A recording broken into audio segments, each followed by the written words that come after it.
in education. So I don't. So yeah, let's go ahead and beat them down, slave them up, make them look bad to humanity, and then spit them back out. Yeah. Right? Let's just go ahead and spit them back out, and then when it's time for them to thrive and try to get themselves back together, we're gonna continue to make people not like them.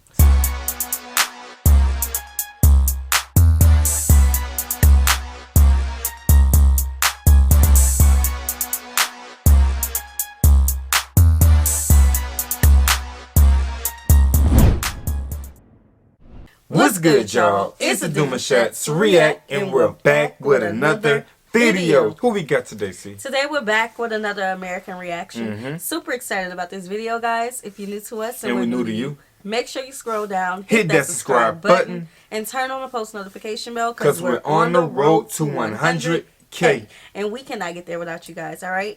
Join the family. Without further ado, let's get into the video. It was the night of May 16th, 1944, the Auschwitz-Birkenau Nazi death camp.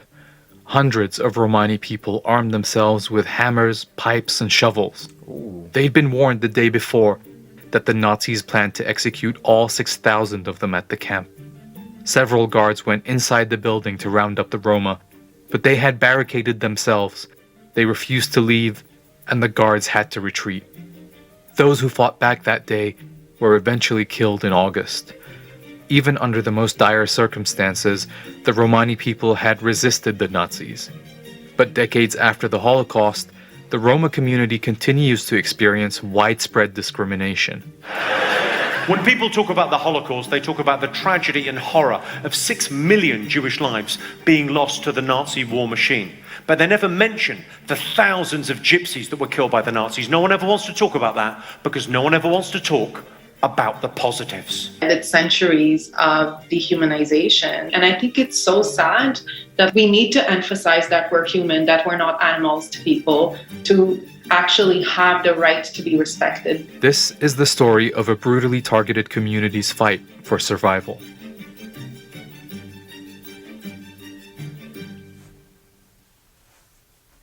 First, who are the Romani people?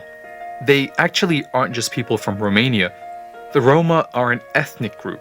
Historians believe Romani people first arrived in Europe from northern India about 1,000 years ago.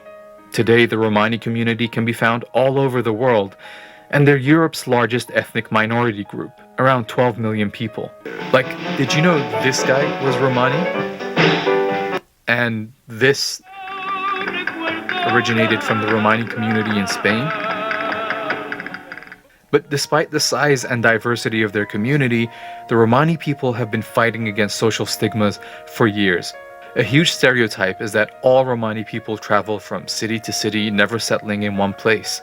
Because of this, Romani people have been known by various names such as Roma, travelers, and "'Cause I'm a gypsy, I might steal your clothes and wear them if they fit me." That word is often used interchangeably to mean a member of the Romani community, of which Shakira is not. And it's almost... Okay, so that word is used here, or used to be used here, gypsies. So this is my first time hearing of this. And for them to be the largest ethnic group, what is the problem? Is those same sentiments of the past still today, although it's 2023? Just a learning video for us today. Have a lot of questions, I'm sure. I feel like whenever someone get targeted in a negative way, it's always in numbers, but those people are the ones who take up the lane at the end. So it's like you try to wipe them out or use them to your advantage, which put them in a bad position for years and years and years, obviously, because they was moving around a lot. Yeah. But then you look back at the humanity, and numbers are saying that they are overpopulating. Right. So what is the that makes me, like, what's the problem? So it's like it was a hit, but it was actually a miss because there's more people that's still actually in position to thrive and are thriving. Right. Okay. You get what I'm saying? It's kind of like it's like you said, it's a learning experience though. Yeah, it's gonna be learning. So get ready for our questions, okay? never used in a positive sense. Look, Captain, gypsies, The gypsies live outside the normal order, and they must be stopped. I've heard people come up to me and say, I'm a gypsy too.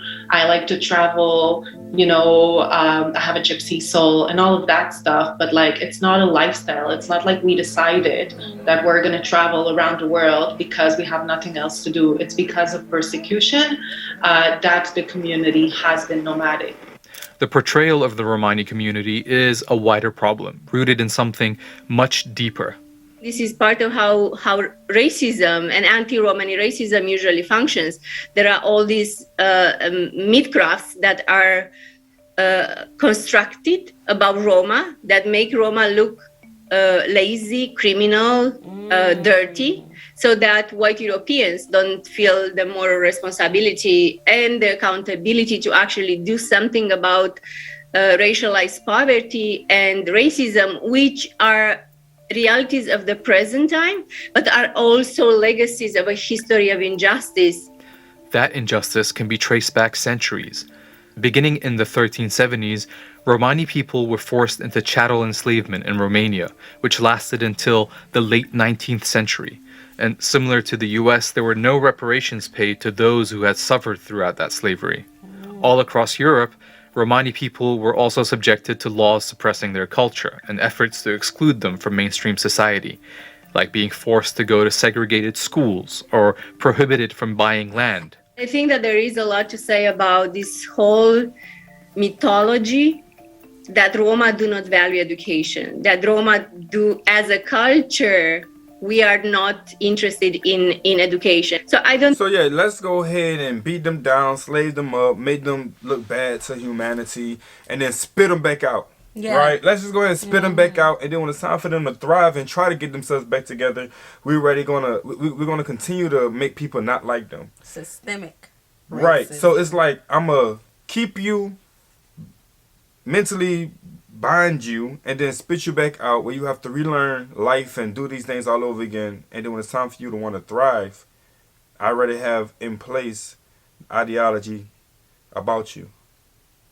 So it's like when you walk through these shadows and these fields and these whatnot, you gotta be looked at a certain way. But it's not your fault. Isn't it weird how the people who were a part of chattel slavery are the ones called lazy and dirty and Yeah, can somebody make that make sense? Because lazy, but yet they was in position to do all the work. Yeah, so I wish we can, hopefully they go, I feel like we'll need another video of this to really learn about their culture, because like how...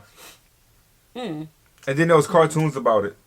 Right, and I remember seeing that cartoon. That's in one of those princess. When you're young and you're not knowledgeable, I ain't gonna say educated. I'm gonna say knowledgeable of what history has done. You won't see how it's being represented to you. Yeah. Until you hit a certain age or someone comes to you and give you a little wokeness or something. But yes. Have y'all gone back to cartoons as adults and watch the cartoons and now you're like, hold up, wait a minute. Movies too. Like we have to go back as ourselves and go back and rewatch things now because we're just like, you know what, man, Nicole. I did not look at it like that when I was coming up. Right. But yeah. I think it is a tradition. I think it's, in some cases, it's a response to oppression, is a response to fear, is a response to disappointment. But it was Nazi Germany that decimated the community. The Nazis' murder of 6 million Jews in the Holocaust is well known, but the hundreds of thousands of Roma murdered alongside them have largely been ignored. Nazis targeted Romani people for being supposedly racially inferior, and by the end of the Holocaust, many countries had lost more than 80% of their Roma populations. So much death, and yet still to this day, the Romani people have to fight for their losses to be recognized. Romani people continue to be targeted throughout Europe, with the UN warning in 2021 that hate speech and violence against them were on the rise.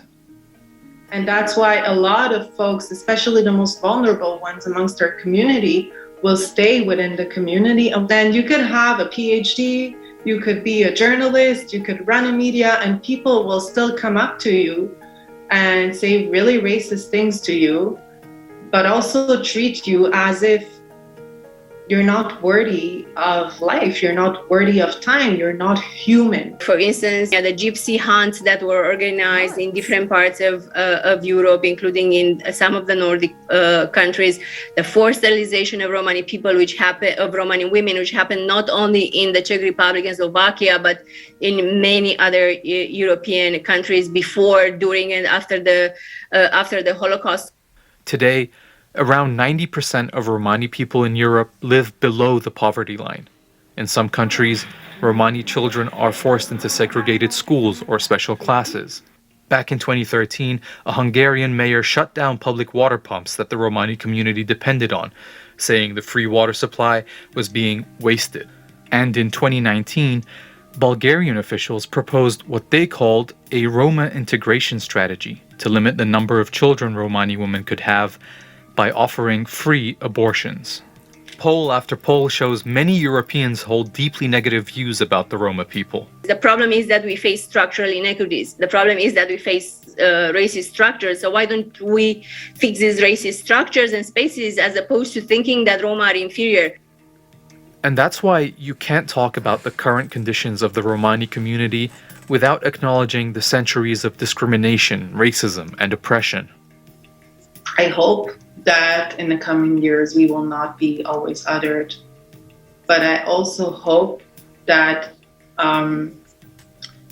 we will be given the resources not to be, But that also means that some people need to give up their seat. Both Dr. Matache and Leila Savic believe that in order for anti-Romani racism to be dismantled, there needs to be an honest discussion about how societies share power. This means it's not just about inclusion and representation, but having realistic reforms that put Romani people in positions of power. We can't really disconnect racism from power because these two are interconnected.